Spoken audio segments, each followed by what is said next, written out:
Again. So we're continuing our journey through Corinthians this morning, and got to a point where Paul is looking back, reflecting on a different journey. But before we go into that, I have a quiz for you. I know everybody loves a quiz.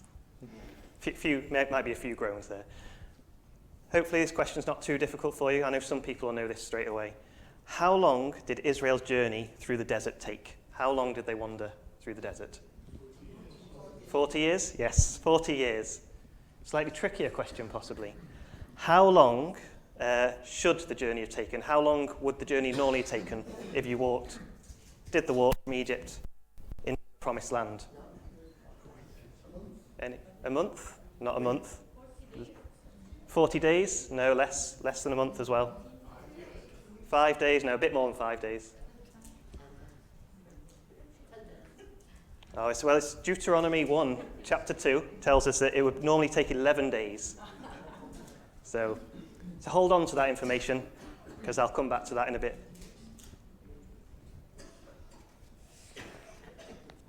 So I'll read from 1 Corinthians chapter 10, and we'll just read to verse 13 for now. I don't want you to forget, dear brothers and sisters, about our ancestors in the wilderness long ago. All of them were guided by a cloud that moved ahead of them, and all of them walked through the sea on dry ground. In the cloud and in the sea, all of them were baptized as followers of Moses. All of them ate the same spiritual food, and all of them drank the same spiritual water, for they drank from the spiritual rock that traveled with them, and the rock was Christ. Yet God was not pleased with most of them, and their bodies were scattered in the wilderness. These things happened as a warning to us, so that we would not crave evil things as they did, or worship idols as some of them did. As the scriptures say, the people celebrated with feasting and drinking.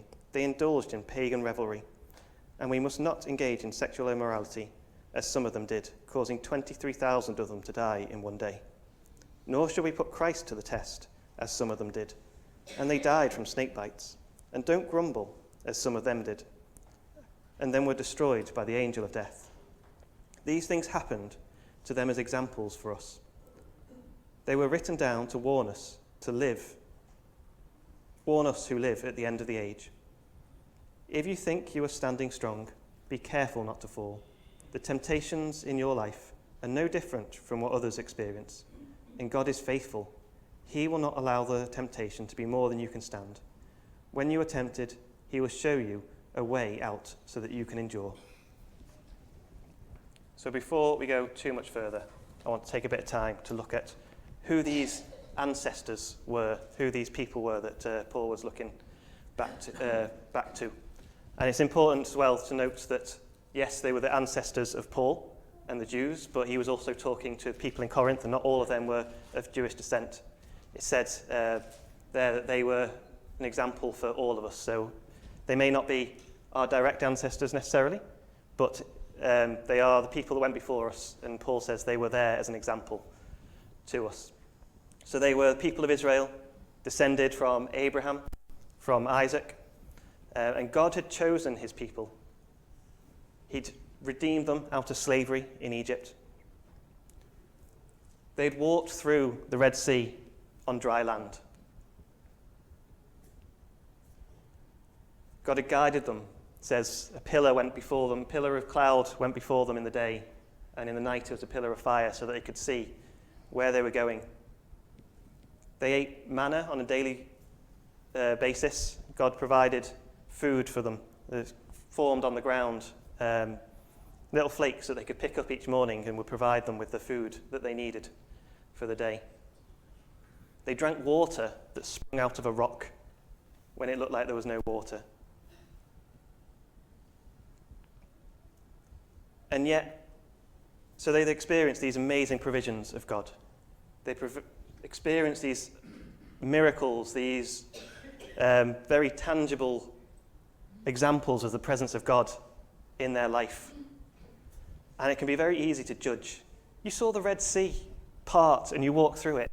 how can you then say that actually God was not pleased with all of them? You can look at the people and go, how could they get it so wrong when they had all the examples before them? How could, almost as soon as God directly spoke to them and said, do not make idols, Moses goes up on the mountain and they make an idol, which is what Paul was referring back to.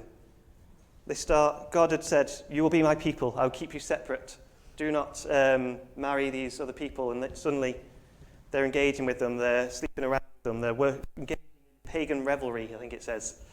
They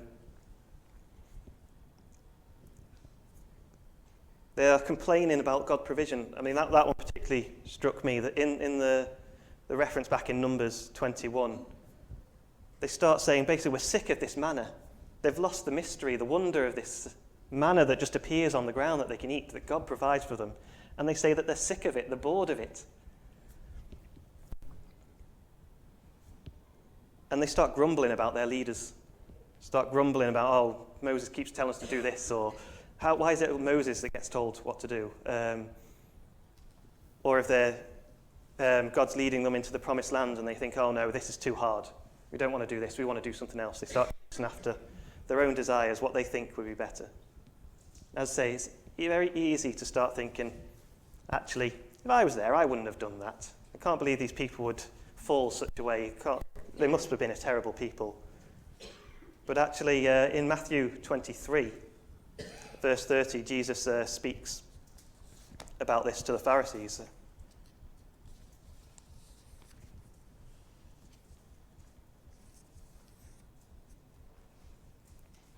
He says, when you say, if we had lived in the days of our ancestors, we would have never joined them in killing the prophets. So slightly different context, but he's warning the Pharisees there. They think, oh, we're above the people of the past.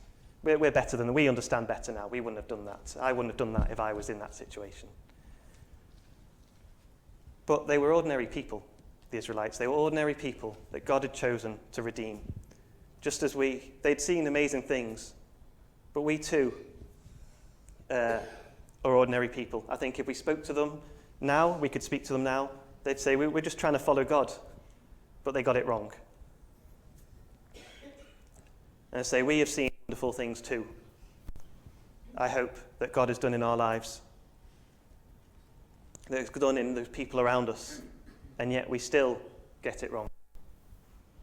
But Paul says that these things happened to the Israelites, so that they would be an example to us, so we could look back and learn from what they experienced. And title for today is Wisdom Listens to the Past. So what is the message that we're supposed to be listening to? I want to pull out two from today. The first one is, there is no room for complacency. So the Amplified version of the Bible, verse 12 reads, therefore, let the one who thinks he stands firm, immune to temptation, being overconfident and self-righteous, take care he does not fall into sin and condemnation. The Israelites knew that they were God's chosen people. God had spoken to them and said, you will be my people. And maybe that led to complacency. They thought, that's it, we've been chosen. God selected us. We've made it, we've arrived. They experienced the blessings of God, and maybe they measured that against their own goodness. God was blessing us in so many ways. It must be a reflection on how good we are. Actually, we're clearly doing all right because we've still got these provisions. God's still coming on our journey with us. God's still providing the manna, so we must be all right as we are. We don't need to really think about what God wants us to do. We must be on the right track. They'd stopped taking sin seriously, thinking it didn't matter. Maybe it had no effect. Well, actually, God's going to lead us into this promised land. He's told us that. Doesn't matter what we do.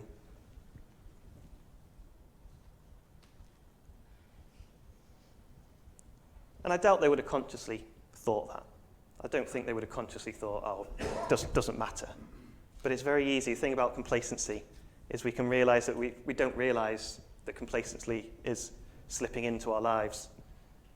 Maybe it's only when we've gone so far and something's gone wrong that we realise later down the road. So how does that play out in our lives? If you're a Christian here this morning, if you're following Jesus, are you just waiting for, you've ticked the box, I've accepted Jesus, that's it, I'll just wait for heaven now and we can live in eternity together? And we know, yes, we'll get things wrong. We'll get things wrong, but actually, Jesus paid the price for that. I can just say sorry. When I get it wrong, I'll just say sorry, and it doesn't really matter. And it is true. Our eternal destiny is not earned by our own good deeds. We don't earn it ourselves. Jesus made that possible through the cross. And we can be forgiven for when we do get things wrong. But it doesn't mean that sin does not affect us now, that it has no impact on our lives, on the lives of those around us. And this is where I come back to those questions that I started with about the journey of the Israelites. How many days was it that it should have taken? 11 days, yeah. This complacency and the presumptive attitude meant they fell when temptation came, meant they didn't trust when God told them, go take the land. They saw all the things in front of them and thought, no, we can't do it. We've got a better idea. We're going to not do that. They were caught off guard, and they fell back into their old ways, into the ways of those around them that they thought looked appealing. They became dissatisfied with God's provision, looking at what they may want, and all greedy for more or seeking after their own pleasure or going their own way. And this turned what could have been an 11-day journey into 40 years. So that's 14,610 days approximately. So that gives you a bit of a contrast between 11 days. In fact, at the end, only 2 of them that were 20 or older when the journey started made it into the promised land. Joshua and Caleb, the 2 that said, at the point where God told them to go take the land, the 2 that said, yes, let's go take it. So many of them missed out on the full goodness of God's plans. God's plan to lead them into a promised land. God still led the people of Israel into that promised land. But a whole generation missed out because of complacency, because they fell to temptation, didn't trust him. And Paul is warning the people of Corinth because he doesn't want them to miss out on the fullness, the goodness of the plans that God has for them. He doesn't want them to miss out because they're too busy chasing after the ways of the world or think that they know better, because they've got involved with idolatry. And he doesn't want them to miss out on the prize at the end as well that he talked about in the previous chapter.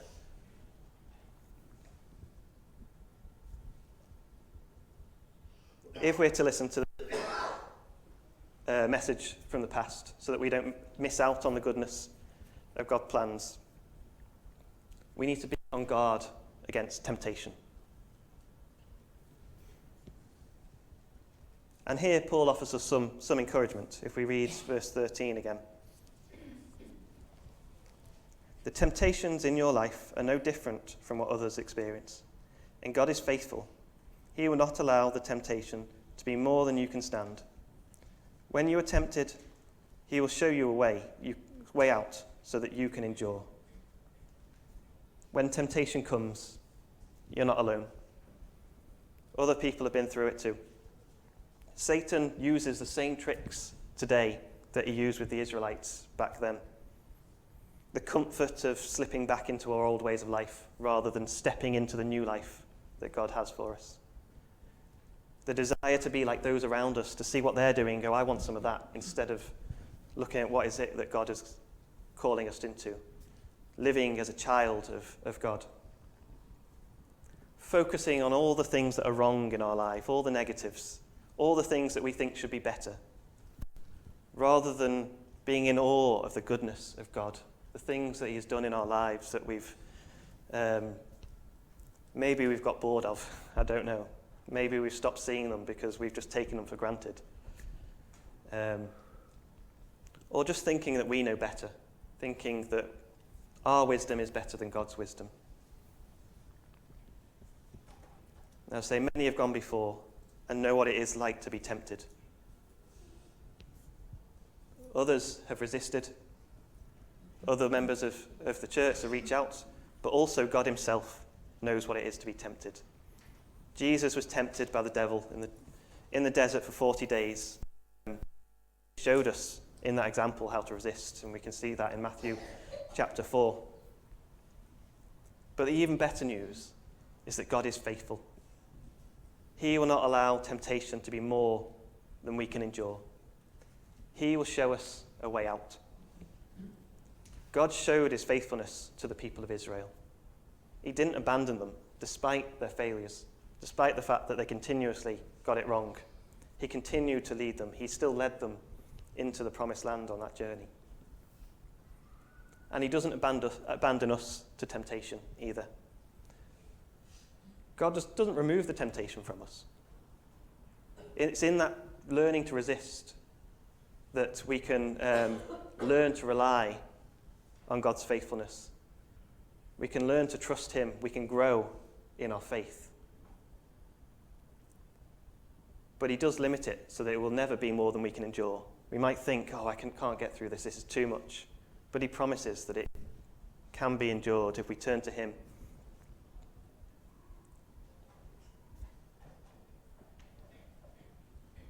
So if you're facing temptation in life and you feel like it is just too much, stop carrying it alone.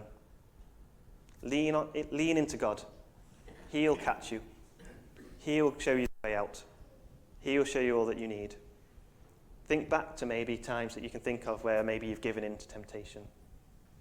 There was always a moment where you could have chosen not to go into that. Chosen to walk away. Put it down, turn it off, keep your mouth closed. There's always that moment where we could choose not to indulge the temptation. But when complacency slips in, we're not looking for the way out. We can miss it because we don't think it matters. We don't even see that it's a sin until it's too late.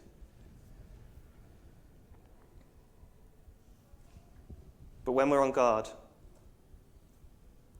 we can see the way out that God is presenting to us. We can choose it. And temptation is not a permanent thing. As James says in chapter 4, verse 7, if we resist the devil, he will flee from you. And this is shown in the temptation of Jesus too. 3 times the devil comes to him, and 3 times Jesus resists, and the devil flees. And yes, these things will come back, but if we continue to resist, the devil will have no power over us because we are freed in Jesus. And this leads me nicely on to the second lesson that I want to draw out. And that is, there is no room for compromise. So we continue reading Corinthians chapter 10, starting from verse 14 and go into to verse 22. My dear friends, flee from the worship of idols. You are responsible people. You are reasonable people. Decide for yourselves if what I am saying is true. When we bless the cup at the Lord's table, aren't we sharing in the blood of Christ? And when we break the bread, aren't we sharing in the body of Christ? And though we are many, we all eat from one loaf of bread, showing that we are one body. Think about the people of Israel. Weren't they united by eating the sacrifices at the altar? What am I trying to say? Am I saying food offered to idols has some sort of significance? Or that idols are real gods? No, not at all. I'm saying that these sacrifices are offered to demons, not to God. I don't want you to participate with demons. You cannot drink from the cup of the Lord and the cup of demons too. You cannot eat the Lord's table and at the table of demons too. What? Do we dare rouse the Lord's jealousy? Do you think we are stronger than he is?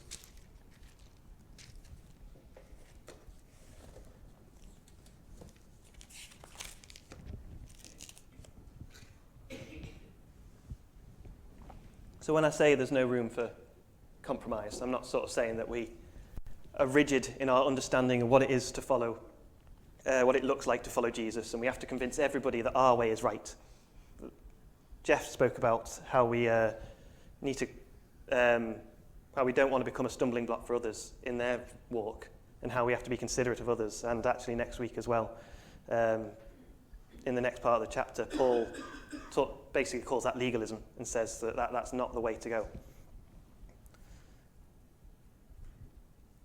But when it comes to choosing God's way or the world's way, there can be no compromise. We have to either do God's way or we don't. We can't treat it as pick and mix. I'll follow Jesus in this area, but actually I want to hold on to this. I don't want to give that up. I'll do that. But yeah, it's not pick and mix. It's not we choose what we want to let go of and what we don't. When we're called to follow Jesus, we're called to give our whole lives, everything in it. And the question there is, do we trust Jesus enough to do that? Do we see actually, if we give everything, if we see the wonderful things that he does for us, and just the wonderful things he's done in the world, the wonderful things he did for the Israelites, it always amazes me how I can ever think that my way would be better than that my way I'd know better, and actually the things that I want to hold on to, the things that I still like doing that I know actually God probably doesn't want me to do, how I can actually decide to want to walk in that when actually God is a faithful God. He's a good God. Why would I not want to walk into that? And yet we seem to hold on to it. I know, speaking personally, we seem to hold on to those little bits that we don't want to let go of. And sometimes we kind of think, well, okay, God, I'll follow you, but how far can I go back into my old life? How far? Where's the line? Paul was addressing these Corinthians who thought, well, idols aren't anything at all, so what does it matter if I go and eat in the temple, if I go share in the parties that they're having? I want to do it, so I'll draw a line here, or I'll decide what's a reasonable amount to give up. Now, we'll see how this goes. Slightly concerned we're going to fall over it. Problem with drawing a line is, so if we say this is the line that we've decided to draw about whatever temptation is, about whether or not for the Corinthians it's the worshipping idols, and say God's over here, and this is our line. And the problem, if we try and walk the line, is it's very easy to step over. Very easy to step over. Or maybe we'll look at it and go, well, how close can I get to this line?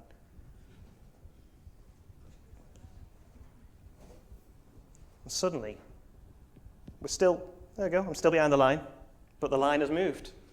We don't realise it, we creep further away. And the whole time we're looking at this line, looking at how far can I go? We're looking at the thing that we should be giving up. And we've not looked back at God. We've lost sight of God and what he's calling us to be, the life that he's calling us into.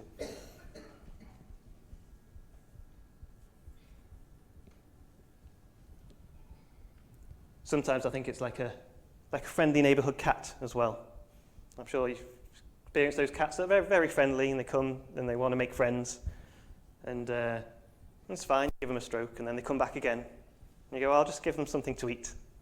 And that's the worst thing you can do. If you give a cat something to eat, you've made a friend for life then, and they'll be back. And before you know it, the cat is living in your house. Somebody else's cat is living in your house. So many stories on the internet of, I think there's a whole web page devoted to cats in other people's houses that this cat's not my cat, and it's suddenly in their house. But it's the same with sin. If we feed it, if we indulge it, if we kind of, then suddenly we'll find that it's made camp in our life. So instead, Paul warns us to flee from the worship of idols, to flee from those things that lead us away from God, to cut it off completely. He says, quite frankly, we can't eat at the table of Jesus and at the table of demons. We can't do both. And it mirrors what Jesus says about money in Matthew chapter 6, verse 24. No one can serve two masters, for you will hate one and love the other. You will be devoted to one and despise the other. You cannot serve God and be enslaved by money. That's what I was saying with the rope example, with the line. If we're too busy trying to serve both, we stop looking at one. We either look at God, and follow him, or we follow our own desires. We can't do both. We'll find ourselves going one way or the other. Which way do you want to go? The history of God's people in the Bible shows us when we try to indulge our own desires, thinking that we know best, it leads to disaster. Think of the Israelites wandering around the desert. We talked about how many thousand was it? 23,000 of them died in one day, in just one example. And another example where many of them died of snake bites. Adam and Eve and the fall. Adam and Eve thought, actually, they wanted a bit more knowledge.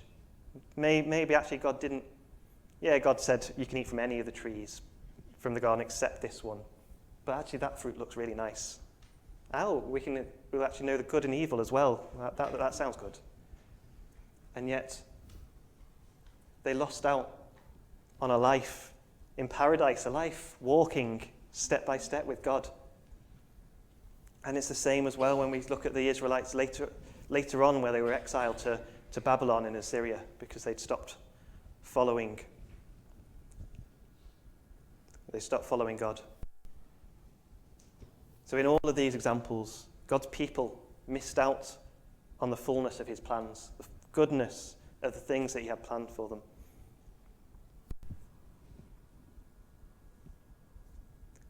So if anything is causing you to compromise that abundant life that Jesus speaks of in John 10, run from it.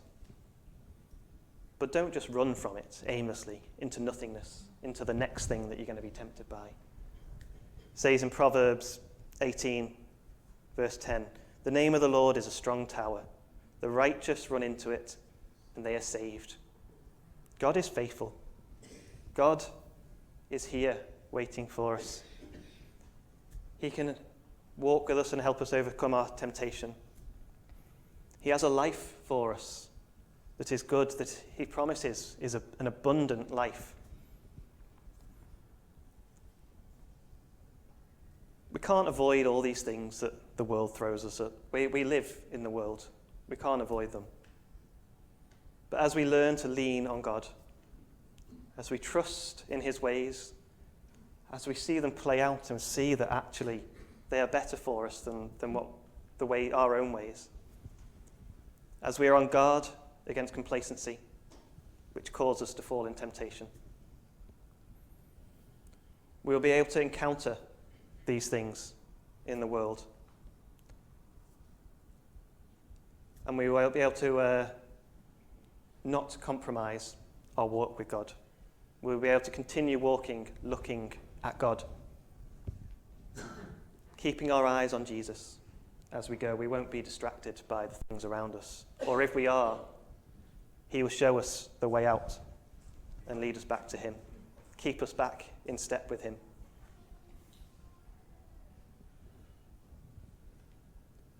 I don't know about you, but that walking in step with God sounds good to me. Yeah? So let's walk it together. Shall we pray? Lord, thank you that the story of your faithfulness goes throughout eternity. That throughout history, we see again and again, you are faithful, even when we get it wrong. And in that faithfulness, you are there beside us, and we can turn to you as we struggle. As we can turn to you as we are tempted to indulge in the ways of the world. We can turn back to you if we've lost sight of you and been complacent, if we've lost the wonder, the majesty of you, Lord. And Lord, this morning, may we be caught up again in awe of you, Lord, in the wonder of what you've done and who you are. And may you fill each of us with a desire to follow you, to look only to you, not to those, not be taken away from you by sin. Lord, thank you that yes, you are all that we need. And may we lean on you this week. May we walk with you. May we experience the goodness, the fullness of the life that it is that you have planned for each of us, Lord. Amen. And if there's anything at all that you would like prayer for after the service, I'll be around the front, so I'm sure Jeff or Jenny as well will be to pray with you. Or grab somebody else to pray with you. That you can stand if you're facing temptation. That you can walk closer with Jesus this week.